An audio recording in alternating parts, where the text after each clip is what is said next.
एक स्टॉल भी लगाने को मिलेगा। मंगलराम चाट भंडार बाजार, वहाँ तो बड़े बड़े लोग आते हैं चाट खाने के लिए।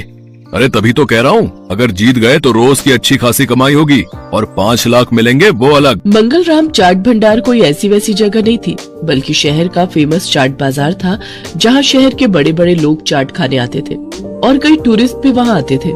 उस बाजार में चाट लगाने वालों की अच्छी खासी कमाई होती थी, लेकिन ये सब बातें जानते हुए भी दिनेश उस प्रतियोगिता में कोई खास दिलचस्पी नहीं दिखाता। चाट भंडार है तो मुझे क्या, मैं जहाँ हूँ वहीं ठीक हूँ, मुझे इन सब से कोई फर्क नहीं पड़ता।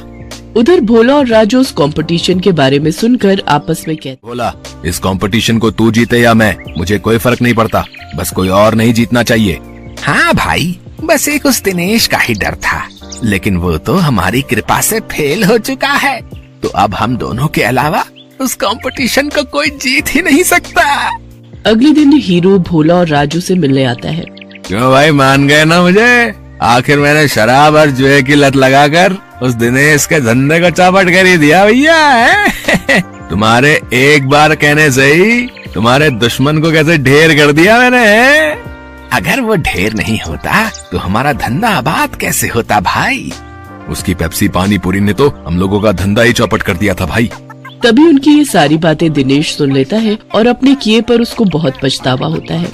मैं भी कितना बेवकूफ था जो इन पाखंडियों के झांसे में फंस गया और बर्बाद हो गया, लेकिन अभी भी कुछ नहीं बिगड़ा है। मैं इन सबको मजा चखाऊंगा, मैं इस प्रतियोगिता में हिस्सा जरूर लूंगा। यही बात मन में ठाने दिनेश उस चाट प्रतियोगिता में हिस्सा लेता है और अपनी पेप्सी वाली पानीपुरी की रेसिपी से इस कॉन्टेस्ट को जीत लेता है। 5 लाख का इनाम मिल जाता है, साथ ही मंगल चाट भंडार में स्टॉल लगाने के लिए जगह भी। इनाम से मिले पैसों से वो अपने बेटे का इलाज करवाता है। बंटू पूरी तरह से ठीक हो जाता है और वो भी दूसरे बच्चों की तरह खेल कूद करने लगता है। दिनेश की पेप्सी